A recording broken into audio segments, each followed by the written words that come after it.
Kerala vision news iconic brands and leadership award 2026ലേക്ക് എല്ലാവർക്കും സ്വാഗതം.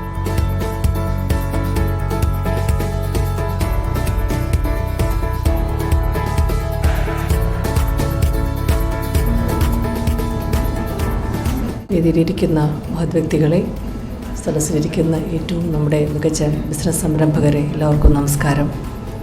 എന്നെ സംബന്ധിച്ച് വളരെയേറെ അഭിമാനം തോന്നുന്ന ഒരു നിമിഷമാണ്. കാരണം ഇന്നിവിടെ കേരള വിഷൻ ന്യൂസിൻ്റെ iconic brand and leadership award 2026ൻ്റെ അർഹരായ ആൾക്കാരെല്ലാവരും എൻ്റെ നഗരസഭയിലുള്ള ബിസിനസ് സംരംഭകരാണ് എന്നറിഞ്ഞ് വളരെയേറെ സന്തോഷം. ഇനിയും ഒത്തിരി എൻ്റർപ്രണേഴ്സിനെ അവർക്കൊരു മാതൃകയാവാനും അവർക്കൊരു പ്രചോദനമാകാനും ഈ സംരംഭകരുടെ പ്രവർത്തന മേഖലകൾ കൂടുതൽ മികവുറ്റതാകട്ടെ എന്ന് ആശംസിക്കുന്നതോടൊപ്പം ഔപചാരികമായി ഈ അവാർഡ്സ് 2026ൻ്റെ ഉദ്ഘാടനം നടത്തി പ്രഖ്യാപിക്കുന്നു. എല്ലാവർക്കും നന്ദി, നമസ്കാരം.